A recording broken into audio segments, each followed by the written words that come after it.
दोस्तों नमस्कार। दोस्तों ऐसी स्थिति तो कभी ना थी। इस देश के भीतर में फेक न्यूज चलेगा, फेक सत्ता चलेगी, फेक लोकतंत्र चलेगा, फेक कॉन्स्टिट्यूशन चल जाएगा, फेक संसद चल जाएगी, फेक न्यायपालिका चल जाएगी, फेक इलेक्शन कमीशन चल जाएगा, फेक सीबीआई चल जाएगी, फेक ईडी चल जाएगी, लेकिन फेक टीआरपी नहीं चलेगी। इस देश के भीतर में अभिव्यक्ति की आजादी का फेक का हिस्सा जोर जोर से गूंजेगा। प्रचारक की परिस्थितियों में इस देश में भोंपू बन जाएगा पूरा का पूरा मीडिया तंत्र, लेकिन फेक टीआरपी नहीं चलेगी। इस देश के भीतर में फेक नीतियां चलेंगी, फेक बजट चलेगा। तमाम नीतियों के ऐलान के साथ एक दो नहीं बल्कि 200 से ज्यादा योजनाओं का ऐलान बीते 6 बरस में फेक तौर पर उभरते चला जाएगा, लेकिन फेक टीआरपी नहीं चलेगी। इस देश के भीतर में जितनी जांच एजेंसी और जो पुलिस है वह भी अपना काम छोड़ देगी और इस तरीके से मीडिया के पीछे भागेगी जिससे सत्ता के लिए वो काम कर सके, लेकिन फेक टीआरपी नहीं चलेगी। यह एक ऐसी स्थिति में देश आकर फंस गया है जहां लगता है कि पत्रकारिता की धार सिर्फ कुंद नहीं हुई है। सत्ता और मीडिया का गठजोड़ पत्रकारिता को भोथरा भर नहीं बना चुका है, बल्कि सत्ता के वर्चस्व और उसे अपने साथ बरकरार रखने की लड़ाई इस देश में हर चीज को खत्म करने की दिशा में इस तेजी से बढ़ चुकी है कि किसी के पास लगता है कोई काम नहीं है। मुंबई पुलिस के पास काम नहीं है, इस देश के इंफॉर्मेशन एंड ब्रॉडकास्टिंग मिनिस्टर के पास काम नहीं है। इस देश के भीतर में एक व्यक्ति या एक सत्ता या कई सत्ता के लिए काम करती हुई अलग अलग एजेंसियां अपनी अपनी जगहों पर फेक है, लेकिन उस पर बहस कोई नहीं करेगा। और जिस फेक टीआरपी को लेकर मुंबई पुलिस सक्रिय हुई और उसकी गूंज दिल्ली तक सुनाई दी, यह तो होना ही था। सड़क पे भी लड़ाई होगी और टेलीविजन स्क्रीन पर भी गाली गलौच होगा, क्योंकि यह आने वाले वक्त की आहट है जिसमें भारत का अक्स फिलहाल आप मीडिया के जरिए देख रहे हैं, लेकिन आने वाले वक्त में लोगों के जरिए देखे गए, क्योंकि यह एक अस्तित्व की लड़ाई है। सवाल सिर्फ न्यूज चैनलों के टीआरपी के खोने भर का नहीं है, उसके बिजनेस, उसके धंधे पर पड़ते असर का है। राजनीतिक सत्ता किसको अपना प्यादा बनाएगी, यह उसकी लड़ाई है। सबको अपने साथ करके उसमें भी किसी एक को अगर वह चूज कर ले तो बाकियों के लिए परेशानी का सबब होगा ही। लेकिन ऐसी स्थिति आ जाएगी शायद किसी ने नहीं सोचा होगा। और यह स्थिति कैसे किस रूप में आ गई है, हमें लगता है कि कल रात जब इस देश के इंफॉर्मेशन एंड ब्रॉडकास्टिंग मिनिस्टर, आप सोच रहे होंगे कौन है? जी, प्रकाश जावड़ेकर जी हैं। उन्होंने एक ट्वीट किया और ट्वीट उनका देखिए, उसके बाद हम इस लोकतंत्र को समझ लें, संविधान को समझ लें, इस राजनीतिक सत्ता को समझ लें, मीडिया को समझ लें और शायद जो घरों में अलग अलग जगहों पर मीटर लगा रहता है उसकी उस समझ को भी समझ लेंगे कि उसमें किस तरीके से कब कब सेंध लगाई गई है और क्या क्या इस देश के भीतर में हुआ है। उनका ट्वीट कहता है, कल रात 9:49 पे उन्होंने ट्वीट किया।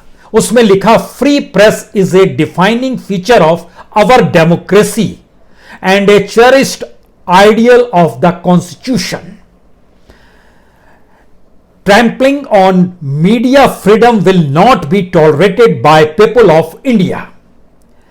Targeting of the media by Congress and its allies is against all principle of democracy and is unacceptable। कल्पना कर रहे हैं, यह इस देश के इंफॉर्मेशन एंड ब्रॉडकास्टिंग मिनिस्टर का ट्वीट है। जिस समय सत्ता ने इस देश में एक न्यूज चैनल में ब्लैकआउट करने की स्थिति लाकर पैदा कर दी थी और उस वक्त इस देश की राजनीतिक सत्ता में सर्वोपरि बैठे शख्स का जो झूठ था या जो सच था, जब उसे लाया गया तो उसके बाद 3 कैबिनेट मिनिस्टर और 1 राज्य के मुख्यमंत्री ने इसी तरीके से ट्वीट कर कर कहा था हम सही हैं। लेकिन उस सही की भी जब पड़ताल की गई थी कि वह भी झूठ निकला तो भी हिम्मत नहीं थी, यानी सत्ता सच को बर्दाश्त नहीं कर सकती है। वह अपने तरीके से सियासी ताना बाना ही बुनती है। महाराष्ट्र में सरकार शिवसेना की है। शिवसेना को मीडिया पे कभी भरोसा नहीं रहा है और यह कोई कहने भर की बात नहीं है उसने किस तरीके से मीडिया हाउसेस को किस रूप में हमले किए हैं, जब जब उसके खिलाफ कुछ गया है, यह भी किसी से कहने की बात नहीं है। इस दौर में बीते 6 बरस में मीडिया का क्या हाल दिल्ली में बैठी सत्ता ने कर दिया, यह भी किसी से छुपा हुआ नहीं है। राजनीतिक सत्ता मीडिया से कैसे खिलवाड़ करती है, यह भी किसी से छुपा हुआ नहीं है। लेकिन इन सब के बीच यह भी हर कोई जानता है कि कितनी सेलेक्टिव होकर अपने लिए मीडिया को खड़ा करने की स्थिति में इस देश की दिल्ली की राजनीतिक सत्ता आ गई, जिसने लाइसेंस भी अपनों को दिया। जिस समय रिपब्लिक टीवी को लाइसेंस दिया गया था, उस समय कई लोग चाहते थे कि उन्हें भी लाइसेंस मिल जाए, उन्हें नहीं मिला। रिपब्लिक टीवी को मिला, लेकिन सवाल है इससे क्या फर्क पड़ता है। जिस वक्त देश में इमरजेंसी लगी थी, तब इंडिया टुडे मैगजीन निकलनी शुरू हुई थी और उसके न्यूज रूम में एक कार्टून लगा हुआ था। उस कार्टून में राष्ट्रपति बाथिंग टब में नहा रहे हैं और एक पर्दा हटा के एक शख्स कागज बढ़ा रहा है। वो कागज इस देश में इमरजेंसी लागू करने का था, उसको अपने न्यूज रूम में लगाकर इंडिया टुडे की शुरुआत हुई थी। लेकिन इंडिया टुडे धीरे धीरे कैसे डायल्यूट हुआ, यह भी छुपा हुआ नहीं है। हर कोई तो एक ही राग में था, हर कोई तो अपने तरीके से इस देश की जनता की तरफ देखना बंद कर चुका था। अभिव्यक्ति की आजादी क्या होती है, अगर इन तमाम इंस्टीट्यूशंस को मान भी लें, तो भी कल ही सुप्रीम कोर्ट ने तबलीगी समाज को लेकर क्या कहा कि अभिव्यक्ति की आजादी का बेजा इस्तेमाल जिस तरीके से मीडिया ने किया है, वह बर्दाश्त करने लायक नहीं है। क्या इस खबर को किसी ने दिखाने की सोची? क्योंकि इन्हीं मीडिया हाउसेस ने जिस तरीके से इस देश में तबलीगी समाज को बदनाम किया, वह भी किसी से छुपा हुआ नहीं है। और सुप्रीम कोर्ट को कहना पड़ा कि अभिव्यक्ति की आजादी का मतलब यह कतई नहीं होता है।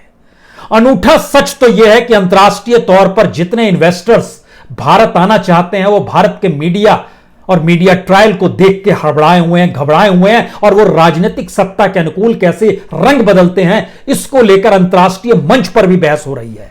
और यह भी मौजूदा मोदी सत्ता समझ पा रही है कि अब अंतर्राष्ट्रीय तौर पर क्या वाकई इन्वेस्टर्स इंडिया आएंगे या नहीं आएंगे। तो उसने एक नया फार्मूला निकाला है कि अब न्यायपालिका के जरिए इस अभिव्यक्ति को भी दबाया जाए, क्योंकि अब यह भी अपने तौर पर उनके हाथों से निकल रहा है, क्योंकि अब उसे चूज करना है। प्रकाश जावड़ेकर जी के ट्वीट में चूज किया गया रिपब्लिक टीवी। इस देश में जितनी खबरें बीते 5-6 बरस में जिस तरीके से दिखाई जा रही हैं, सबने चूज किया दिल्ली की सत्ता को। किसी भी नेता के दरवाजे पर, कॉर्पोरेट के दरवाजे पर, इंडस्ट्रीज के दरवाजे पर जब ईडी पहुंची, सीबीआई पहुंची, सबने अपनी आंखें मूंद ली। लेकिन अब तो लड़ाई तीखी हो चली है, पैनी हो चली है। तो फिर फेक टीआरपी क्यों मंजूर नहीं है? फेक खबर मंजूर है, लेकिन फेक टीआरपी मंजूर नहीं है। यह कैसी स्थिति है? और इन पन्नों को टटोलने की जरूरत शायद इसलिए भी आज हो चली है, क्योंकि बिना ड्राइवर के चलती हुई गाड़ी को 2012 में जब दिखाया गया था, या उससे पहले 2007 में जब दिखाया गया था, वो एक सफर है भारतीय मीडिया के डाइल्यूट होने का। और वो जो स्ट्रक्चर बन रहा था, वही अब सुपर स्ट्रक्चर के तौर पर हमारे सामने है मौजूदा वक्त में, जिसमें स्क्रीन पर लड़ाई होगी, नाम लिए जाएंगे, और उसमें जिस इंस्टीट्यूशन की साख नहीं है, उन्हें हथियार बनाया जाएगा।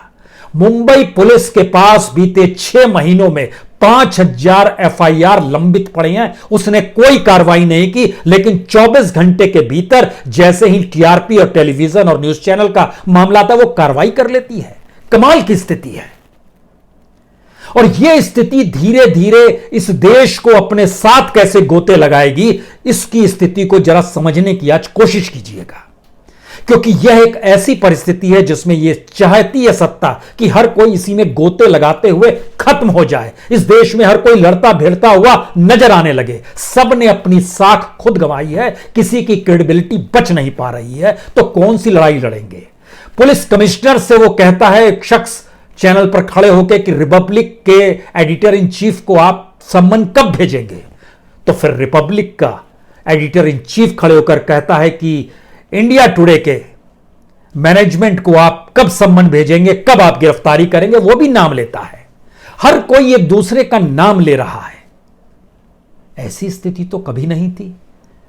और जो लोग जर्नलिज्म करना भी चाहते हैं, उन इंस्टीट्यूशंस के भीतर सोचिए, उनके लिए अस्तित्व का संकट यह है कि अगर टीआरपी के खेल में वह पिछड़ गए तो दबाव उन पर पड़ेगा। और अब तो सीधे सीधे एंकर्स भी उस दायरे में आ गए हैं जो कल तक राग अलापते थे सत्ता के अनुकूल होने का, उसी के लिहाज से ताल ठोकते थे। तो सत्ता ने भी चूज कर लिया, ठीक है, कल तक सबने ताल ठोक लिया, अब हमने चूज किया कि हमारे साथ ये खड़ा रहेगा, एक्स खड़ा रहेगा। वाई को परेशानी हो रही है, जेड को परेशानी हो रही है। कल्पना कर रहे हैं आप, एबीसी जितने न्यूज चैनल्स हैं सबको परेशानी हो रही है क्योंकि किसी एक को आपने चूज कैसे कर लिया। अब हमारा क्या होगा? क्योंकि जो पैसा इस देश के भीतर में विज्ञापन के जरिए आता है और जो पॉलिटिकल पैसा आता है, उन दोनों में भी बड़ा अंतर है। और अगर राजनीति ने अपने तौर पर चीजें चूज कर ली हैं तो फिर आपकी क्या हैसियत है? तो आइए जरा इसे समझने की इसलिए कोशिश कीजिए क्योंकि हमको लगता है कुछ पहले आपको ले जाना चाहिए। 2007 में इस देश के एक न्यूज चैनल ने स्वर्ग से सीढ़ी दिखाई थी। स्वर्ग की सीढ़ी। एक ने फिक्शन के तौर पर क्राइम एपिसोड शुरू किए थे, एक ने बिना ड्राइवर की चलती हुई गाड़ी को दौड़ा दिया सड़क पे। उस समय के एक राष्ट्रीय न्यूज चैनल ने कोशिश की कि माइनॉरिटीज के जो परेशानी है अल्पसंख्यक समुदाय को, उसको लेकर आए। तो एक दूसरे नेशनल न्यूज चैनल ने दो मुंह के सांप को स्क्रीन पे नचाना शुरू कर दिया। यानी धीरे धीरे किस तरीके से सिनेमाई तर्ज पर बढ़ती और उस वक्त टैम हुआ करता था, आज बार्क है। उस समय टैम के मीटर्स में सेंध लगाने की शुरुआत हुई थी और वो एडिटर सबसे बेहतरीन माना जाता था जो किसी न्यूज चैनल में जाके 2-3% टीआरपी बढ़ा दे।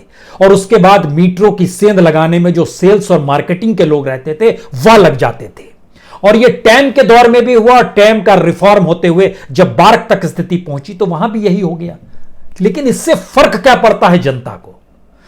किसी भी तरीके से किसी ने भी गड़बड़ी की, चोरी की इस देश के भीतर में, तो सच यह है कि जब राजनीतिक सत्ता जिन चीजों को लेकर आती है उसमें जब आप कोई सेंध लगा नहीं पाते हैं और उसके खिलाफ आप कुछ बोल नहीं पाते हैं या उसका जो सच है उसे भी नहीं ला पाते हैं, तो फिर यह जर्नलिज्म कौन सा हुआ? उसमें फेक टीआरपी क्या मायने रखती है? क्योंकि 2014 से लेकर 2019 तक 164 योजनाओं का सरकार ने ऐलान किया। क्या किसी योजना की पड़ताल किसी न्यूज चैनल ने की? उसने बताने की कोशिश की कि मुद्रा योजना के तहत जो फर्जी आंकड़े 70 लाख रोजगार हर बरस मिल रहा है, ये आंकड़े को आपने जांच करने की कोशिश की? स्टार्टअप से लगभग 2 करोड़ युवाओं को लाभ हर बरस हो रहा है, क्या किसी ने जांच करने की कोशिश की? स्किल इंडिया से 1.5 करोड़ लोगों को लाभ हर बरस हो रहा है, क्या किसी ने जांच करने की कोशिश की? जो भी इंटरव्यू लिए गए, इस देश के कैबिनेट मिनिस्टर्स बैठते थे, कोई भी फर्जी आंकड़ा वो लोग बोलते थे, किसी ने काउंटर नहीं किया। किसी ने आंकड़े लेकर यह काउंटर करने की स्थिति पैदा नहीं की कि आप जो बोल रहे हैं उसका जमीन पे तो असर दिखाई नहीं दे रहा है। ग्राउंड वर्क जीरो था, सिर्फ एक संवाद करना था, अन्यथा सरकार से सवाल पूछते तो सरकार कहती थी आज से आपके न्यूज चैनल में नहीं आएंगे। हाथरस को लेकर भी इस वक्त स्थिति यह भी बनी कि जब न्यूज चैनल ने उसके खिलाफ दिखाना शुरू किया तो बीजेपी ने कहा और सत्ता ने कहा हम अपना गेस्ट आपके यहां नहीं भेजेंगे। 48 घंटे गेस्ट नहीं भेजा तो हाथ पांव फूलने लगे। क्यों फूलने लगे? आप खिलाफ खड़े हो जाते, आप जनता के बीच जाते, जनता को गेस्ट बना लेते, लेकिन यह ताकत नहीं है न्यूज चैनलों में, वो कोई भी न्यूज चैनल हो। और अगर यह ताकत नहीं है कि आप जनता से जुड़ पाए तो फिर जनता आपके साथ क्यों खड़ी होगी और आपकी लड़ाई आप ही को खत्म कर देगी। यह स्थिति आ गई है क्योंकि क्रेडिबिलिटी आपकी जनता के बीच नहीं है। सरकार ने तय कर लिया है कि किसके साथ खड़े होना है, किसके साथ नहीं खड़ा होना है, और खड़े भी होना है तो उसको एक पॉलिटिकल रंग के साथ खड़े होना है। तो आप क्या करेंगे? आप कुछ नहीं कर सकते हैं। और इस दौर में जो भी चीजें अपने तौर पर क्रिएट की गई, चाहे वो सर्जिकल स्ट्राइक का जिक्र हो, चाहे वो नोटबंदी का जिक्र हो, चाहे जीएसटी का जिक्र हो, चाहे एनपीए का जिक्र हो, जब कुछ भी नहीं है और उसको जांचने परखने की स्थिति में जब न्यूज चैनल नहीं है तो फिर उनके सरोकार क्या हुए? इतना ही नहीं, आप ध्यान दीजिए तो मीडिया 3 वजहों से इस दौर में उभर कर आया। मीडिया ने मान लिया कि वो उसका काम सिर्फ बिजनेस करना है। एडिटर मैनेजर के तौर पर रहेगा जो धंधा करेगा, जो कि अपने तौर पर उसकी क्रेडिबिलिटी सत्ता के साथ टिके रहने की होनी चाहिए, सत्ता के साथ उसका जुड़ाव होना चाहिए। उसको कोई मतलब नहीं है कि एडिटोरियल लाइन क्या हो, उसको भाई सत्ता से जुड़े रहना ही एडिटोरियल लाइन होगी। यह कमाल की स्थिति है जो न्यूज चैनलों के भीतर आ गई। बिजनेस का मुनाफा सत्ता ने इसी दौर में अपने हाथ में ले लिया और कहा आप मुनाफा बिजनेस करने आए हैं तो बिजनेस से जो मुनाफा होगा वो हम तय करेंगे। अगर आप हमारे खिलाफ जाएंगे तो एडवर्टाइजर्स के दरवाजे पर हम पहुंच जाएंगे, बोलेंगे इनको ऐड देना बंद करो। जो आपको सरकारी ऐड मिलता है वह भी हम बंद कर देंगे, और जो आपको प्रचार का ऐड जो सेंट्रल गवर्नमेंट और स्टेट गवर्नमेंट से मिलता है वह भी बंद कर देंगे। क्योंकि आपका जो एडवर्टाइजमेंट का जो पूरा डाटा है वो तो 2 से 2,500 करोड़ के बीच में घूमता है, लेकिन इस देश के भीतर में सेंट्रल गवर्नमेंट और स्टेट गवर्नमेंट के हर बरस के जो बजट का हिस्सा देखिएगा वो लगभग 25 से 30,000 करोड़ का बजट रहता है प्रचार का, जो कि अलग अलग तरीके से अलग अलग जगह बंटते चला जाता है। फेक योजनाओं के ऊपर ज्यादा प्रचार किया जाता है। जैसे इस देश के भीतर में गंगा साफ हो गई, जितना खर्च गंगा की सफाई पर नहीं हुआ उससे ज्यादा उसके प्रचार पर हो गया। अब आप क्या करेंगे? स्वच्छता को लेकर यही हालत हो गई, लेकिन जांचेगा परखेगा कौन, बताएगा कौन?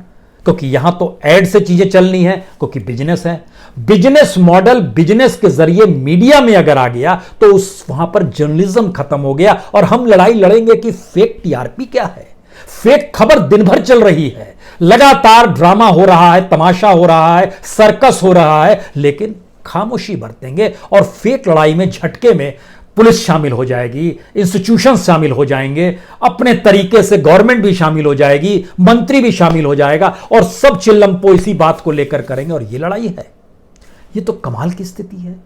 जनता से इसका कोई जुड़ाव नहीं है, जनता से आपके कोई सरोकार नहीं है, लेकिन जिस टेलीविजन को इसलिए पाल पोस कर बड़ा किया गया कि वह लोगों को बौद्धिक तौर पर न सिर्फ ज्ञान देगा बल्कि कहीं ना कहीं जागरूक करेगा इस बात को लेकर कि इस देश में डेमोक्रेसी रहनी चाहिए, कॉन्स्टिट्यूशन होना चाहिए, कानून का राज होना चाहिए, लेकिन सारी चीजें धीरे धीरे खत्म हो गई, लेकिन किसी ने कोई ध्यान नहीं दिया। अब आप सोचिए कि जब आप इन बातों का जिक्र कर रहे हैं तो किस तरीके से किन किन घटनाओं ने इस देश को अपने तौर पर प्रभावित किया। कोई तमाम योजनाओं के केंद्र में इस देश में हर जगह एक ही चेहरा रहता है, वो उस राज्य का मुख्यमंत्री हो या देश का प्रधानमंत्री हो, सब कोई अपने अपने तौर पर नायक है। इस दौर में यह नायक का दौर बहुत पहले से चला। 1989 याद कीजिए, लालू यादव को कहते थे मंडल के नायक हैं। फिर नीतीश कुमार वहां पर आए, वह सुशासन के नायक हो गए। उत्तर प्रदेश में दलित नायिका के तौर पर मायावती भी आती है, समाजवादी नायक के तौर पर अखिलेश भी आते हैं। इस दौर में विकास के नायक नरेंद्र मोदी हो गए। कमाल की स्थिति, और कुछ भी चीजें नहीं बदली। सबको नायक के तौर पर जो प्रचार प्रसार करेगा वह राजनीतिक सत्ता उसे अपने तौर पर उसके बिजनेस को आगे बढ़ाएगी। यही तो मॉडल है। और अगर यह फेक है तो फिर फेक टीआरपी से आप क्यों घबराते हैं? इसमें क्या डर लगता है? इससे कौन सा भयभीत हो रहे हैं? और यह कैसी लड़ाई लड़ी जा रही है? और यह किस बात की लड़ाई है? जर्नलिज्म क्यों नहीं कर रहे हैं आप? क्योंकि जर्नलिज्म करने में आपको ग्राउंड जीरो पर जाना होगा। जर्नलिज्म करने में आपको इस राजनीतिक सत्ता से सवाल करने होंगे। जर्नलिज्म करने पर आपको सत्ता से टकराव होगा। आप एंटी इंस्टीट्यूशन माने जाएंगे। आप इस देश की जनता के साथ जब खड़े होंगे तब इस देश की सरकार के सामने मुश्किल हालात होंगे। उस मुश्किल हालात को करने के लिए सरकार ब्लैकआउट तक की स्थिति में लाएगी, लेकिन लड़ाई तो लड़नी चाहिए। इससे किसने इनकार किया है? और कोई भी ग्रुप क्यों नहीं लड़ना चाहता है सरकार से, अगर वह फेक खबरों को चैनलों के जरिए सामने जनता के रखती है और हर कोई अपने तौर पर गोएबल्स बनना चाहता है। और गोएबल्स बनने की होड़ कुछ इस तरीके से है, हर कोई कह रहा है हम बेहतर गोएबल्स हैं कि तुम बेहतर गोएबल्स हो।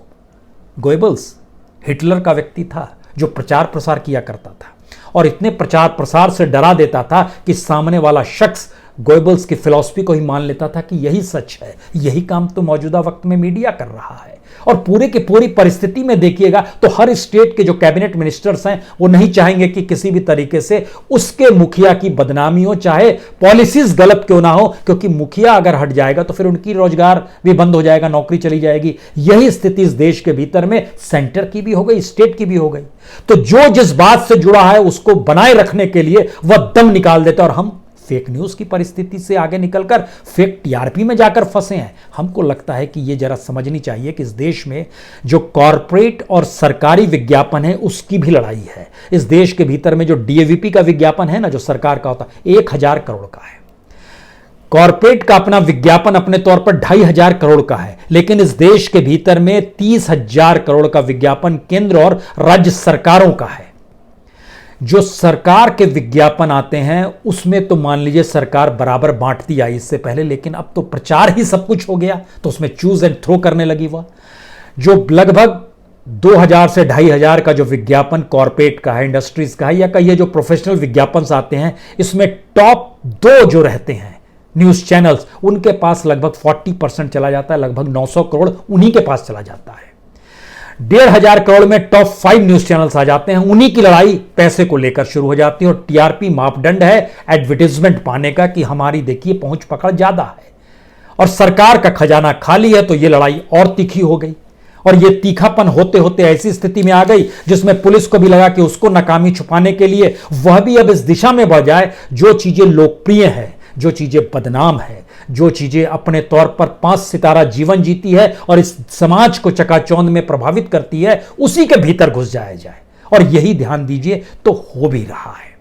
और इन परिस्थितियों में एक के बाद एक अंतर्राष्ट्रीय तौर पर भारत अंतर्राष्ट्रीय फ्री प्रेस इंडेक्स में लगातार नीचे चला। 2010 में 180 देशों में भारत की रैंकिंग थी 122 2010 में।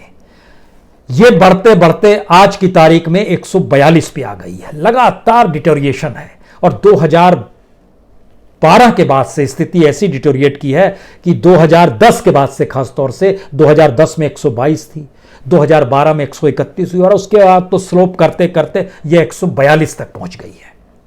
इसका मतलब है कि अंतर्राष्ट्रीय दृष्टि से भी जो भारत के भीतर मीडिया का तमाशा है, मीडिया की गुलामी है, मीडिया का सर्कस है, मीडिया का फेक न्यूज है, मीडिया के सरोकार ना होना है, और मीडिया का बिजनेस के तौर पर अपने आप को जिंदगी जीते हुए खुद को अलग थलग कर लेना है, ये सारी परिस्थितियों ने मीडिया को एक ऐसे चौराहे पर लाकर खड़ा कर दिया है जहां पर अब आपस में लड़ लो और जो जीतेगा वही सबसे टॉप पर होगा। यह स्थिति इस देश के भीतर में मीडिया की आ गई है। तो आप क्या करेंगे?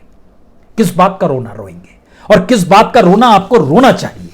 क्योंकि एक के बाद एक जो डाटा नजर आते हैं वो चौंकाने वाले इसलिए होते हैं क्योंकि जो भी रिपोर्टिंग इस दौर में, चाहे वह सुशांत सिंह राजपूत की हो, चाहे वो हाथरस की हो, चाहे वो तबलीगी समाज की हो, चाहे वह इस देश में कोविड-19 को लेकर लड़ने और सरकार की ऊर्जा की हो कि हमने ऐसी लड़ाई लड़ी है, किसी भी चीज की रिपोर्टिंग देखिए, और इस रिपोर्टिंग का जब आप अध्ययन करना शुरू करेंगे तो देखिए हर न्यूज चैनल आज जो कह रहा था 20 दिन बाद बदल जाता है, वो दूसरी तरफ आकर खड़ा हो जाता है। और स्टेट जिन बातों को कहता है अपने झूठ को छुपाने के लिए, अपनी गड़बड़ियों को छुपाने के लिए, उसके साथ पूरे न्यूज चैनल आकर खड़े हो जाते हैं। कोई सवाल नहीं करता है।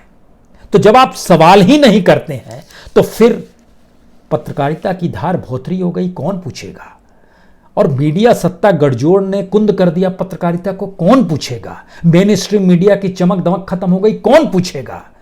यानी जो अपने तौर पर टेक्नोलॉजी का विस्तार मीडिया ने किया, उसमें पत्रकारों की जरूरतों को सीमित कर दिया गया क्योंकि पत्रकारिता की जरूरत नहीं थी। और इस प्रक्रिया ने अपने तौर पर राजनीतिक सत्ता को कहा कि तुमको अगर वर्चस्व कायम करना है और तुम्हें एब्सोल्यूट पावर चाहिए तो फिर मीडिया को ही खत्म कर दो।